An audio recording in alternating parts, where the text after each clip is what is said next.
Welcome back to the Friday Night 360 AZ preview show. I'm Jordan Ham alongside Haley Stasiak. Just had Preston Jones on from Perry High School. They have a big matchup against Highland this week. And Coach had a lot of interesting things to say, both on their scheme with offense and using Brock Purdy and the defense and the talent that they've returned over the last couple of years. We're going to move now to our preview segment. We have 5 games to go over, and we're going to start with Pinnacle at Mountain Pointe.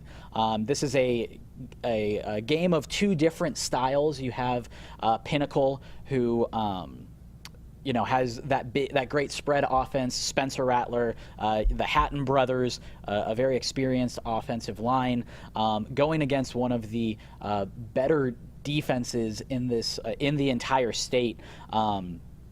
When you look at Mountain Pointe last year, they won 62-34 against Pinnacle. Gary Bragg rushed for over 200 yards. The matchup for me right now is Spencer Rattler against one of the better secondaries in the entire state. You have Kenny Churchwell, Delano Salgado. We've seen Spencer Rattler go against some really good defenses this year and has been able to make plays both in the air and with his legs. Yeah, I mentioned on AZ Audibles and earlier in the show about this Mountain Pointe defense. Shamari Hayes, you mentioned Kenny Churchwell, Delano Salgado, Tyree Johnson, and even LaCrea Pleasant Johnson on D for the Pride is huge. And then Gary Bragg, and he went down with an ACL injury. Gary Bragg on offense. He's returned, did a story on him last week, and he's been playing pretty well. So definitely on offense, he's a threat there. And then Jakeem McKinney in that run game as well has kind of stepped up, and I saw him run a lot on Friday night as well. So I think this Mountain Pointe defense matching up against this Pinnacle offense is going to make for a fun game. We have a game down south, Catalina Foothills and Push Ridge. You know, Catalina Foothills, like I mentioned earlier too, is a young team, but they're playing well. Push Ridge is 4-0. Falcons D is going to try to have to stop the Lions' run game, and Dakota Haynes and Tamara McLeod. Pretty good game I'm foreseeing with the way these 2 teams are playing, and Push Ridge has kind of come out of nowhere, it seems. Yeah, Push Ridge has always been one of those just very solid teams down in Tucson that can always, I think, on any given day beat a team. This year, 15 rushing touchdowns as a whole for the team. So you know the style of football that they like. They like to run the ball, definitely run people over. Catalina Foothills, Jeff Skurin, the head coach, got his 300th career win. That's high school and JUCO combined. And then the quarterback is a guy that really jumps out to me, Chris Kowalczyk. He's a dual threat guy, has 14 total touchdowns, 9 of them rushing. So he's a guy that this Push Ridge defense will have to keep an eye on. Moving on to Sunrise Mountain and Saguaro. As I said, with Zach Wilson and that passing game, Saguaro has just a very good offense again this year. And on defense, Clayton Randall is a guy that I really like. He is a linebacker, number 44. It seemed, I saw them play against Higley, and it seemed like every single time just the ball got out to a receiver or came up the middle, number 44 was around it making plays.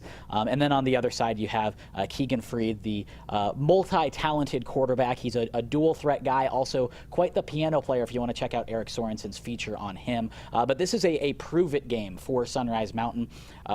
This is probably the biggest game of their regular season. They're 4-0 right now, playing great, but it seems, as it has turned out, Saguaro is still the standard in 4A, so we'll get a good barometer of how Sunrise Mountain is doing. You know, we talk a lot about the quarterback talent in the state here, and it seems that there's plenty of dual threat quarterbacks. Max Massingale from Saguaro is another one of those. So to see Keegan Free and Max Massingale match up in this game, that right there is just going to be entertainment. And finally, we have Queen Creek and Ironwood Ridge. You know, Queen Creek, I saw them play, and I've mentioned before in weeks past that they just play with such a passion. And coming up against this Ironwood Ridge team, I don't doubt that passion will deplete at all. Ironwood Ridge is a really good team. They've really established themselves in that Tucson area.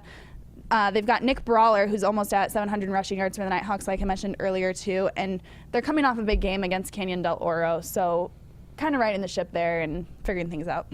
With this Queen Creek team, obviously Trey Johnson went down early in the season, one of the best running backs in the entire state. But Dylan Borja is a guy that got touches when Johnson was in the lineup, and he's getting touches right now. 437 yards, 6 touchdowns. I've heard he has home run speed. He loves to draw contact, run people over.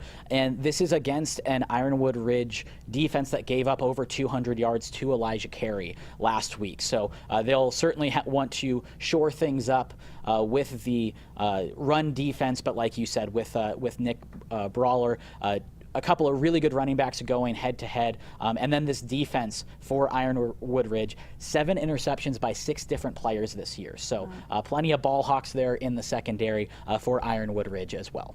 We've got a lot of great high school football content up on sports360az.com, so be sure to check that out and then use that Friday Night 360AZ hashtag on Friday night and all season long. Tweet us photos, videos, and other scores, and we'll be sure to retweet them.